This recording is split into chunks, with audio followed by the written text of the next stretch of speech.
You hate ads? I hate ads. You know what I like? Patreon.com/inkdependence keeps this blog ad-free. Hello folks, welcome to Inkdependence. I'm Mike, and today we're taking a look at this ink. This is Private Reserve's Orange Crush, and this is part of the set of inks that was sent out to me for review by Yafa. So thank you very much, Yafa. They are the brand that owns this brand and has taken over manufacturing and all that jazz. Private Reserve has changed hands a couple of times in recent years, and this is the latest owner and newest maker. So these come in 60 ml bottles. And as you can see here, it says high saturation, excellent shading, premium quality, rainbow of colors. All those things seem pretty true of this ink. Smooth ink flow, yep, that's true. Brilliant hues, also true. Let's look at the bottle that this comes in right here. This is the 60 ml bottle, aforementioned, and it is a nice thick glass bottle. I've always liked that about Private Reserve. You can see the ink sloshing around in there. I like that pretty well. Although I do store my inks in their boxes, so I don't see this too often. But if you have a nice dark room without a lot of sunlight, perhaps this would be an okay bottle to display. I think it looks nice. All right, inside here, you can see a very generous opening on this bottle. It is just the full size of this bottle, which is a pretty good size bottle in terms of like width. So you're not gonna have any problems getting your pen in there. Although I do think that if when this gets a little bit low, it might be kind of difficult to fill a pen from it. But that's what syringes are for in fountain pens, right? So there you go. All right, let's see what this looks like on paper without making a mess. There we are. All right, and you can see right here a little bit of an ink crusty. That means that this ink will kind of evaporate over time, and so be careful about getting this on your desk or whatever, because when a little bit of water gets on this, it will turn into orange ink again. Actually, let me show you. Here's my little vial of water that I keep on my desk at all times. Let's pop that in there, and Shazam, turns right into ink.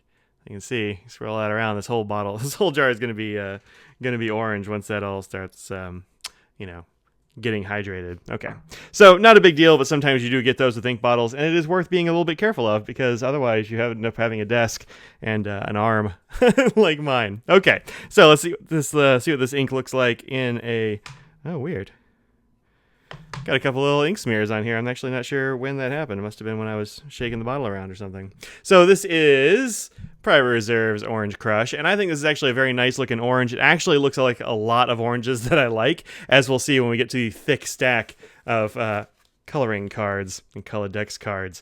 I think this is a good orange color, and it performs pretty well. So here I have it on the Rhodia 80 grams per square meter paper that I always use. This is my Galen leather board that I keep these on. I like this a lot. Flow on here, I said it seems like a nice medium, but sometimes it does feel a touch dry. So I've had it in this pen, which is a franklin-christoph model 31, and it is in a medium sig nib, which is I think a pretty normal flow nib, nothing crazy going on there, but it does feel a little bit on the dry side depending on paper. So when I was writing with it on, say, this copy paper, upon which it actually performs pretty darn well. I don't see any real problems here with regard to feathering or spreading or bleeding or anything like that. You can see on the back there are a couple little spots that came through, but like here and here, but that's actually really good performance for a paper like this that is 20-pound, 30% recycled crappy copy paper from Staples. This is like the low-end stuff, and it works really well on here, even with this medium sig nib. But when I was writing on this, it felt just fine. When I was writing on the coated Rhodia paper, it actually felt a little bit on the dry side. So this one I would say is like medium, maybe a touch dry, but that's not untypical with these orange inks. Orange inks tend to be a little bit on the drier side in a lot of cases, but I think they do a good job with that one here. Very mild shading, as I point out. You're not going to see a whole lot of shading from this ink. You see some here in the swatch, and you see a little bit in the writing samples, but not a lot, and that's totally fine. Sometimes you just want a solid orange ink. And as I said, these come in 60 ml bottles, and they're between $12 and $15 online, depending on where you go. I've seen them for those prices, and I want to say there's like a 13, but just find your favorite vendor and buy it from them. All right, let's do a little water test, and then we'll take a look at the chromatography, look at it on some other papers, and then we'll do a little bit of color comparison. Okay. There we go. Generous squirt of water from the handy dandy blunt syringe. Always get a blunt syringe for these. No need to take any dangerous risks with sharp syringes. All right, so I'm going to say this is not at all water resistant, which is also typical of orange inks because there just aren't that many water resistant orange inks or red inks for that matter. There's only a couple I can think of. Maybe only one. Maybe two. Not many. There we go. This is super not water resistant. Look at that. If you would like an ink that will absolutely come off if it gets anywhere near some water, and some people do want that, right? I mean, this is going to come off my fingers pretty easily. It'll probably come off my desk pretty easily in these little spots, places where I guess I'm on my desk, which is totally fine. But yeah, no water resistance at all. You can see this is almost completely gone. There's a tiny gray remnant there, but not a whole lot. Okay, so here, there we go. Here is the chromatography. And this actually mirrors what we saw on the page here a second ago, which is this gray band down at the bottom that's just barely there, and then some orange that flows up the page with the water as it gets drawn up this little coffee filter strip. So there you go, pretty cool. But not a lot of stuff going on in here. This is pretty much orange with a tiny bit of gray. Interesting. Okay, so let's look at it on a couple of extra papers. This is my currently inked Inky Fingers book. This is wheat straw paper, which is some of my favorite paper. I like wheat straw, and I like sugar cane quite a lot. And there you go. This is this orange crush on here, and I think it actually looks very nice. And it felt totally fine on this paper as well, so it didn't feel dry or anything like that. It worked very well. And of course, nothing is going through the back. You're not going to see that on that wheat straw paper. It is pretty hardy. And then this is an ink journal made with Tomoe River paper, which has been a staple of mine as well. And here we go. There's the entry. Right there. And of course it looks pretty nice on this as well. It looks a little bit denser on this maybe. No real shading on the Tomoe River, which is cool. Have anything going through the backside? No, of course not. Nothing goes through Tomoe River. Almost nothing goes through Tomoe River. A couple of things have. All right. So let's look at this next to a bunch of examples. There is the Colodex card, and you can see this is a nice sort of reddish orange on here. And this is actually the original. I found my original Orange Crush from 2013 from a Goulet ink drop. This is the sample I had before. I actually never had a bottle of it, and it looks redder in the current iteration than it did in the previous, which is more of a burned orange. But I mean, that is a very old ink swatch, so it could have altered a little bit over time. Probably did. These top and bottom bits are not written in Orange Crush. No, that's a brown. So yeah, it's a little bit more of a burned orange in this example, but I'm not exactly sure what it used to look like. So pretty close anyway. Okay. So here's one that I think is really close. This is Twisty Orange. You could get this in their set of I want to say they had 6 or 8 inks in a box.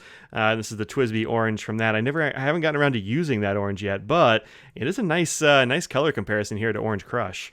Likewise, the Pen Addict Fire on Fire with Robert Oster is fairly close. I think Fire on Fire is a bit brighter, and it definitely has more going on in terms of like sheen. There's a little bit of sheen on this Fire on Fire. But I think also Fire on Fire is a little bit drier than Orange Crush is, and Orange Crush is definitely a bit more saturated. So there you go.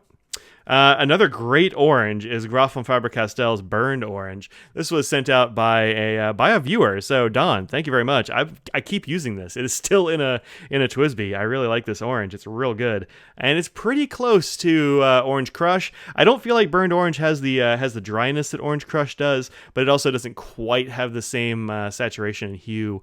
Although in here and over here, it looks very, very similar. So pretty darn close.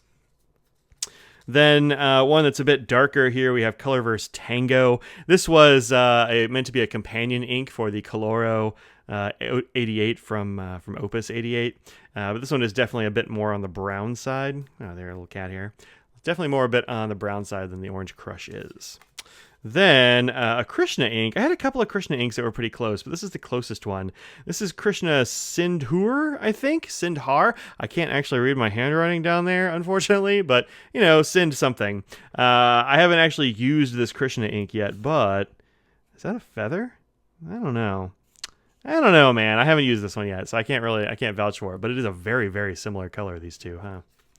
All right. two more real quick. One is Monteverde's Mandarin Orange, which I think is nearly a dupe. It is a little bit, perhaps a little bit denser. You don't really get shading from Mandarin Orange, but you get a little bit of shading from Orange Crush. So very, very similar. And also brands that are owned by the same company. So I don't know that they're manufactured in the same place or whatever, because they do seem different, but pretty darn close. And then Kwz Grapefruit, which is an ink that I got from my friend Sarah a couple of years ago, and I don't know if I've gotten around to putting it in a pen yet. I'm a bad friend sometimes. But I think pretty close, although definitely more shading, I think, in Grapefruit than you get in Orange Crush, but fairly similar color, which is pretty cool. Okay, so there we go. That's Private Reserve's Orange Crush. We're going to roll away. Come on, balance. There we go. Private Reserve's Orange Crush from Yafa. Thank you very much, Yafa, for sending this out for review. I have enjoyed using it. It is a perfect complement to this this franklin-christoph 31, actually. Just super good color coming out of here.